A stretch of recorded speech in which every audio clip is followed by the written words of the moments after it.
Well, it certainly could. The cattle complex right now is probably struggling the most with that.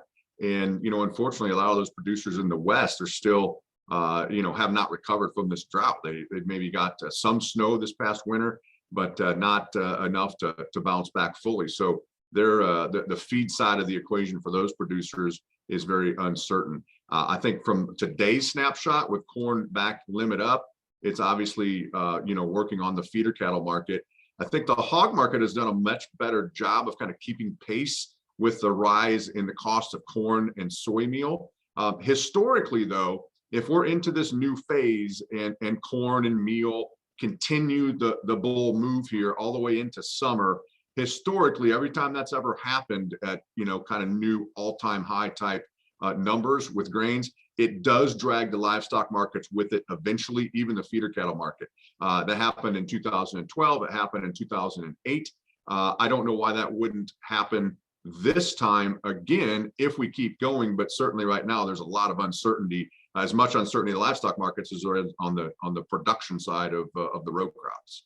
Yeah. So, I mean, Chip, what about some of those producers that have been in some drought-stricken areas, didn't have excess feed anyway? Now, if they have to purchase grain for feed, really does not make economic sense. Do you think that could actually spur more, more folks to actually liquidate a portion of their herd? Unfortunately, yes. And, we've been in a liquidation phase now for probably going on 18 months.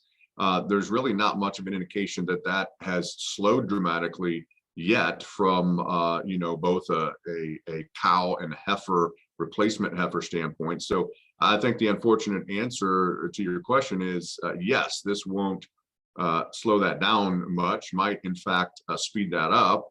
But then eventually we know the backside of that then becomes, a smaller number of cattle on feed, and that becomes very bullish eventually. We haven't really seen that yet, but that's the backside of this, this liquidation that we've seen on the cattle side. So do you think that these higher commodity prices and higher feed prices, is that the biggest risk for cattle producers right now?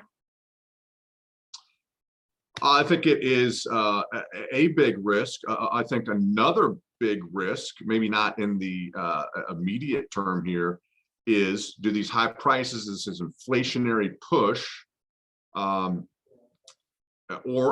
higher interest rates, does that slow the economy down? I guess now you can add to that these sanctions that we're putting on economically to Russia. Does that cause kind of a hangover in the world economy? And so that's a big risk too, that I see potentially. Now that may be a few months to a year down the road, but on the backside of this inflation, if that crushes the economy, crushes the consumer, you have a demand issue on that as well, potentially at the same time that we have these high feed costs. So I think hand in hand, both of those kind of go together, and I think that's the biggest risk livestock producers face here over the next, say 6 months to a year.